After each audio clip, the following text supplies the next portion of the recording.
Hello guys, स्वागत सत्कार और अभिनंदन आपका आपके अपने उत्कर्ष परिवार के अंदर।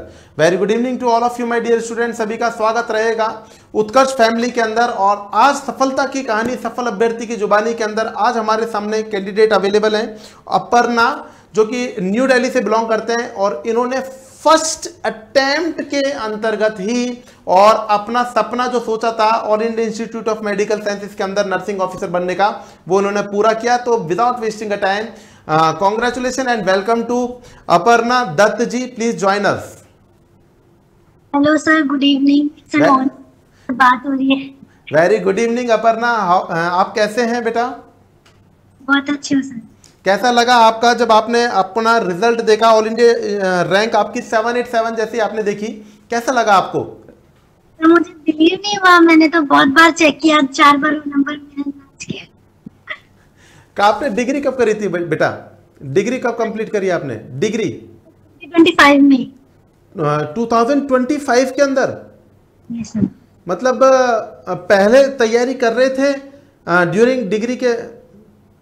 सर मैंने पहले प्रिपरेशन नहीं की थी, मैंने प्रिपरेशन मतलब अगस्त से, मतलब पहले भी की थी पर इतना ज्यादा अच्छे से नहीं थी। अच्छे से प्रिपरेशन मैंने अगस्त से शुरू की थी। अच्छा, आपने जब प्रिपरेशन शुरुआत करी तो आपने बेस क्या बनाया? किस प्रकार से आपने अपने आप को, क्योंकि सिलेक्शन के लिए एक सही दिशा का ज्ञान होना बहुत जरूरी होता है, वरना तो 3-3, 4-4, 5-5 साल भी स्टूडेंट फाइट करते हैं और नहीं हो पाते।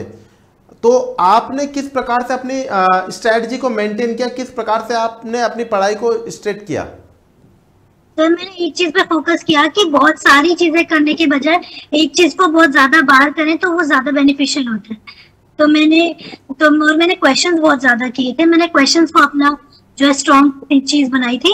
बहुत सारे क्वेश्चंस किए थे। आपकी बहुत सारी वीडियोस थी 360 सीरीज में सारी देखी थी 6 AM। और वही मैंने क्वेश्चंस में जब भी मेरा कुछ गलत नोट करके रखती थी एक जगह, और मैं हमेशा उसको मतलब बार बार उसको पढ़ती थी कि मेरे जो गलती हुई है क्वेश्चंस में उसका क्या है, उसका कंसेप्ट क्या है उसके पीछे, वो पढ़ती थी। तो आप अपने जो वीक पॉइंट थे उसके ऊपर वर्क ज्यादा करती थी, आई थिंक सो। जो आपका वीक पॉइंट है उसके ऊपर ज्यादा वर्क करती थी आप। 360 डिग्री सीरीज आप रेगुलर लेते थे? नॉर्थ साइड सीरीज आप रेगुलर लेते थे? Yes sir. आपको कुछ लगा कि इसके अंदर कुछ है? आपके जो हम उत्कर्ष परिवार है जो यूट्यूबर्स के लिए अपन लॉन्चेस करते हैं नए नए प्रकार के स्टडी पैटर्न, वो रियलिटी में उत्कर्ष जो यूट्यूब पे जो जुड़ता है उसके लिए बहुत जरूरी होता है, बहुत अच्छा लगता है आपको पढ़ करके? ये सब बहुत बेनिफिशियल होता है। क्वेश्चंस करके थोड़ा दिमाग खुलता है, पता चलता है कि कैसे कैसे क्वेश्चंस आएंगे। और आप जैसे रैशनल बताते हैं, मतलब आप बोलते हैं कि आप नहीं बताएंगे, जल्दी जल्दी करवाएंगे, स्टिल आप रैशनल बताते ही है हमेशा। मेरी आदत है, टीचर हूँ ना, छोटा सा टीचर हूँ, तो मेरी आदत होती है कि मतलब टीचर अपनी आदत से नहीं जाएगा। मैं बोलता हूँ आज मैं कोई रेशनल नहीं बताऊंगा, लेकिन मेरी आदत है, मैं मजबूर होता हूँ, रेशनल मुझे बताना ही पड़ जाता है। तो सर वही आप रैशनल सारा बताते थे, मैं जो मेरा गलत होता है मैं उसको नोट करके लिख के रखती थी, उसको बाद में पढ़ती थी कि क्या गलती हुई थी। Exactly. और आपकी सीरीज आई थी 200 वाली, टॉपिक वाली जी, वो मैंने देखी थी, वो भी बहुत अच्छी थी। लास्ट टाइम पे रिवीजन के लिए वो बहुत अच्छा था। बहुत अच्छा था ना बेटा। मैंने आप जैसे बच्चों के लिए ही लास्ट टाइम पे वो सीरीज शुरू करी थी 200 टॉपिक्स की, और यकीन मानिएगा वो सीरीज ने कई सारे लोगों की जिंदगी बनाई है। वो हमारी मेहनत थी। बच्चों का लास्ट टाइम पे क्या होता है कि एक मनोबल सा टूटने लग जाता है कि हमको लास्ट टाइम पे क्या पढ़ना चाहिए। हम उस टाइम पे उस जगह पर वो चीज़ लेकर के आते हैं कि बच्चों इस चीज़ को पढ़ो, इससे पढ़ रखा है आपने, ऐसी कोई बात नहीं है। बाकी कॉन्फिडेंस जरूर बनेगा, और कॉन्फिडेंस अगर मन में आ गया तो फिर आप डेफिनेटली जीत जाएंगे। आपको लगेगा शैलेंद्र सर ये पढ़ा रहे हैं, इसका मतलब ये आ सकता है, ये आ सकता है, मुझे तो आता है, और मुझे आता है तो मतलब मेरा सिलेक्शन हो जाएगा। और यही चीज़ मैं उस सीरीज के द्वारा बताना चाह रहा था। हमारे बैचेस के अंदर दुनिया भर के बैचेस अवेलेबल है। जैसे हमारा उत्कर्ष नर्सिंग क्लासेस का टारगेट बैच अवेलेबल है, उत्कर्ष नर्सिंग क्लासेस का 100 डेज टारगेट बैच अवेलेबल है, रामबाण बैच अवेलेबल है।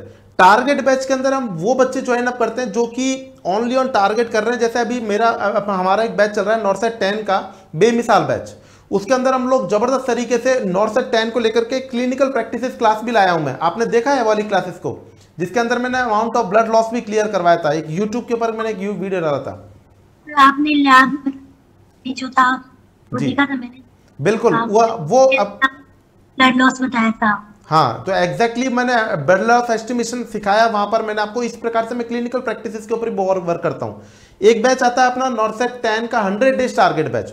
उस बैच के अंदर क्या होता है, उस बैच के अंदर बच्चों ने थ्योरी वॉरी पढ़ रखी है, लेकिन वो चाहता है नहीं, हम तो सिर्फ उत्कर्ष अर्थिंग क्लासेस के टीचर से भी देखना चाहते हैं कि शॉर्ट एंड स्वीट टाइम में 100 डेज में कैसे कोर्स को कवर करें, तो फिर वो बैच वो वाला होता है। लेकिन बच्चे कभी कभी कंफ्यूज हो जाते हैं, उन्होंने खुद की कोचिंग करी नहीं, कभी भी कोई तैयारी करी नहीं, और उन्होंने सोचा अब 2 महीने बचे हैं अपने पास में, तो वो 2 महीने के अंदर नॉर्सेट 100 डेज टारगेट बैच ले लेते हैं, जो कि शायद तक उनके लिए कम ज्यादा प्लस माइनस हो जाता है। सिस्टम से बच्चों को पढ़ना चाहिए। आपने जिस प्रकार से तैयारी करी, पहले पेड कोर्स लिया, उसके बाद में आप जैसे यूट्यूब के ऊपर जुड़ते रहे, कंटिन्यूसली आपने क्वेश्चन सेशंस को आप निकालते रहे, और आज का दिन है कि आपने 6 से 7 महीने के अंदर और एक रैंक हासिल किया। न केवल रैंक हासिल किया, और संग में आप अपने परिवार का एक मतलब मजबूत कंधा भी बने।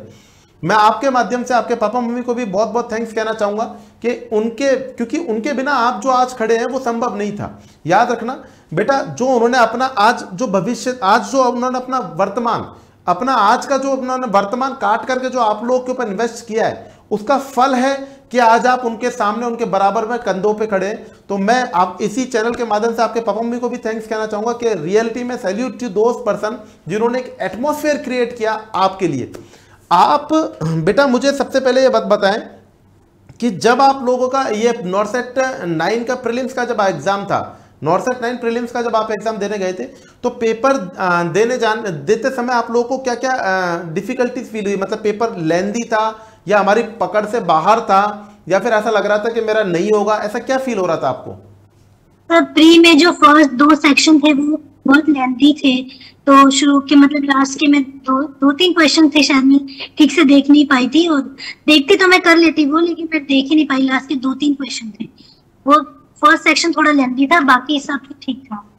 ऐसा नहीं लगा कि मैं तो क्वेश्चन नहीं देख पा रही, मेरा सिलेक्शन नहीं होगा, हाइपर और ये वो सर वो सारे थे थॉट्स, पर मैंने सप्रेस किया अपने सारे थॉट्स को, वरना और गलती हो जाएगी। वेरी गुड, बहुत बढ़िया। अपने आप को वहीं पर आपने रोकने की कोशिश की कि हम आगे बढ़ेंगे और आगे की तरफ अच्छा करेंगे। वेरी गुड बेटा, बहुत बढ़िया। प्रिपरेशन करते टाइम भी मतलब मुझे लग नहीं रहा था फर्स्ट टाइम में होगा कि नहीं होगा, पर मैंने कहा होगा नहीं होगा वो बाद में देखा जाएगा, पहले मुझे अपने 100% देख के कोशिश तो करनी है। Very good. मेरे को आपकी आंखों के अंदर फुल ऑफ कॉन्फिडेंस दिखता है, और मैं ये कहता हूं बेटा कि आप अपर्णा जो भी एग्जाम देंगी ना, उसके अंदर आप क्वालिफाई नहीं होंगे, आप सेलेक्ट भी होंगे, विद टॉप रैंक से सेलेक्ट होंगे। क्योंकि एक होता है, एक टीचर पहचानता है कि जो बच्चे डेडिकेशनली जो बात कर रहे हैं ना, मैं आपकी आंखों के अंदर एक बात देख सकता हूं बच्ची, कि आपके अंदर एक जोश है, जुनून है, एक उत्साह है, और जो न्यू कॉमर्स के अंदर होना चाहिए कि वो कर सकते हैं, ये जोश आपके अंदर पूरी तरीके से दिख रहा है। बेटा आप हमारे यूट्यूबर्स बच्चों के लिए क्या कहना चाहेंगे कि किस प्रकार से तैयारी करनी चाहिए? After all you are to be mentor, आप आज सेलेक्ट हुए हो, विद इन 6 मंथ के अंदर आपने इतना अच्छा रैंक हासिल किया है, आपने अपना सपना पूरा किया। आपका भी बनता है कि आप अपने जूनियर्स को अब एज अ बताएं कि किस वे के अंदर प्रेजेंटेशन पढ़ाई करना चाहिए, क्या सही दिशा होनी चाहिए। मतलब दिल के अंदर जो चीज़ें हैं जो आपने करी है, छुपाना मत कुछ भी चीज़ों को, सच सच बताइएगा। अब आप सेलेक्ट हो चुके हैं, क्योंकि कई बार देखा जाता है गर्ल्स छुपा जाती हैं, वो सोचती है नहीं मेरा ही सिलेक्शन होना चाहिए। सिलेक्शन हो चुका है भाई आपका, चिंता ना करो, अब तो बताओ कम से कम। हाँ सर, जो मुझे लगता है कि क्वेश्चंस करना बहुत जरूरी है। क्वेश्चंस करने से हमें समझ में आता है कि मतलब कि एग्जाम टाइम में कि एग्जामिनर क्या पूछ सकता है, क्या सोच सकता है। सोचने से हमारा दिमाग थोड़ा खुल जाता है सर क्वेश्चंस करने से। तो जो भी यूट्यूब पे जो भी आपके सीरीज वगैरह, मैं तो रेकमेंड करूंगी कि देखना चाहिए सबको। जो आप संजीवनी सीरीज भी एक आपकी, इसमें आपने पैथोफिजियो वगैरह बताई है, वो भी बहुत अच्छी थी। Very good, thank you so much. मुझे बहुत अच्छा लगा आपने पुरानी संजीवनी सीरीज को फॉलो किया, और आपने जब पढ़ा होगा तो आपको जरूर बेनिफिट मिला होगा, ये मैं डेफिनेटली कह सकता हूँ। वो संजीवनी सीरीज वास्तव में संजीवनी बूटी है। अगर किसी को सिलेक्शन लेना है तो एक बार पढ़ना चाहिए उसको। Please be continue. तो वो क्वेश्चंस करना और अपने वीक पॉइंट्स पे ध्यान देना। जो गलती एक बार हो रही है वो दोबारा नहीं होनी चाहिए, और नोट्स बना के उन्हें एक बार नहीं बार-बार रिवाइज करना। वेरी गुड, बहुत बढ़िया, thank you so much Aparna, आपने अपना अमूल्य टाइम दिया, और thank you to you and your family कि इन्होंने आप लोगों ने अपना टाइम भी दिया। और पापा मम्मी को मेरी तरफ से दोबारा से थैंक यू कहना कि उन्होंने अपना बहुत अच्छा परिवार का एक एटमॉस्फेयर बना के आप लोगों को सेलेक्ट करवाया। तो सभी बच्चों की तरफ से थैंक यू सो मच और आपके उज्जवल भविष्य की कामना करते हुए आज के सेशन को मैं विराम देता हूं बेटा। खुश रहो, मस्त रहो, जबरदस्त रहो, ऐसी चेहरे पे हंसी को बना के रखना बेटा, ठीक है। Thank you so much. जय हिंद बच्ची।